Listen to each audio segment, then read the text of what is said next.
أعوذ بالله من الشيطان الرجيم بسم الله الرحمن الرحيم بسم الله الرحمن الرحيم ولا تقتلوا النفس التي حرم الله إلا بالحق ومن قتل مظلوما فقد جعلنا لوليه سلطانا فلا يسرف في القتل إنه كان منصورا رب اشرح لي صدري ويسر لي أمري واحلل عقدة من لساني يفقهوا قولي رب زدنی علما۔ اللہ تعالیٰ کا بہت بڑا احسان ہے، بے حد شکر ہے اس اللہ نے ہمیں فجر کی نماز با جماعت ادا کرنے کی توفیق عطا فرمائی ہے۔ اللہ تعالیٰ سے دعا ہے اللہ تعالیٰ اپنی رحمت کے ساتھ قبول فرمائے، اور باقی نمازیں بھی اللہ ہمیں جماعت کے ساتھ ادا کرنے کی توفیق عطا فرمائے۔ اس آیت مبارک کے اندر بھی اللہ تعالیٰ نے ایک بہت بڑے گناہ سے منع کیا ہے۔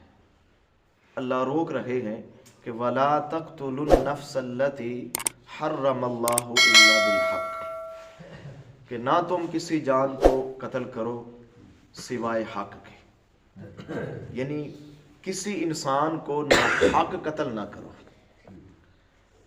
اور آگے اللہ فرماتے ہیں وَمَنْ قُتِلَ مَظْلُومًا، اور جو کوئی قتل کیا گیا ظلم کے ساتھ، فَقَدْ جَعَلْنَا لِوَلِيِّهِ، تو ہم نے اس کے ولی کو سلطانہ قوت عطا فرمائی ہے، طاقت عطا فرمائی ہے، یعنی اختیار عطا فرمایا ہے کہ وہ اس کا بدلہ لے سکتا ہے، قصاص لے سکتا ہے، دیت لے سکتا ہے۔ اللہ فرماتے ہیں یہ اختیار ہم نے اس کے ولی کو دے دیا ہے۔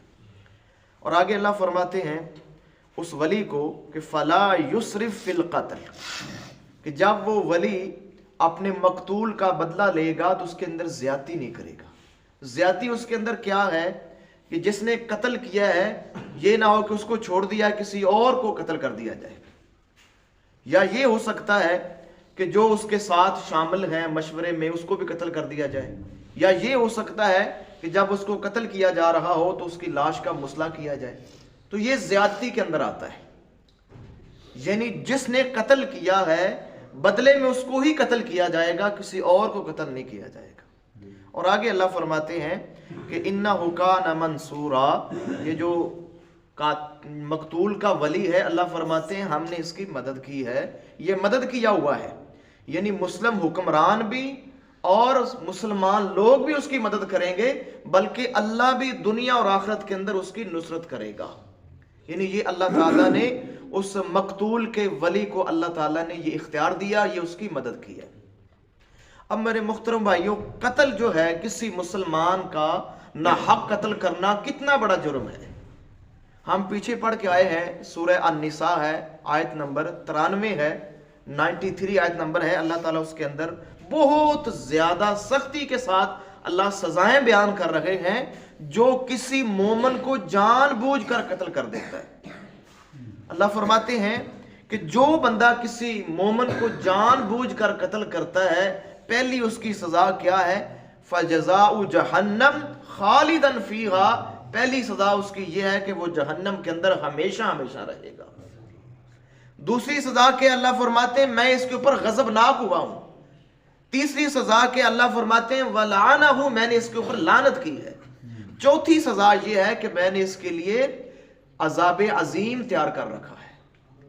اتنی سزائیں اللہ تعالیٰ نے اکٹھی بیان کی ہیں، یعنی اس قدر قتل کرنا کسی مسلمان کو، کسی مومن کو ناحق قتل کرنا اتنا بڑا جرم ہے کہ اللہ تعالیٰ نے 4 سزائیں اکٹھی بیان کی۔ اور سب سے جو بڑی قابل توجہ سزا ہے وہ یہ ہے کہ اللہ فرماتے ہیں یہ جہنم کے اندر ہمیشہ رہے گا۔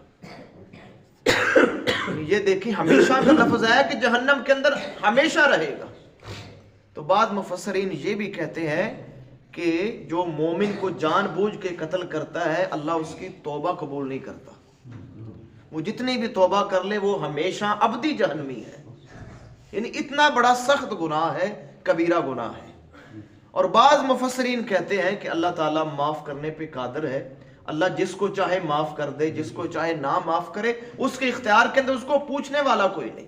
لیکن اس آیت کے اندر اللہ تعالیٰ نے یہ ساری سزائیں اس لیے بیان اکٹھی کر دی کہ یہ قتل کرنا جرم بہت زیادہ ہے، بہت بڑا جرم ہے اللہ تعالیٰ کے ہاں۔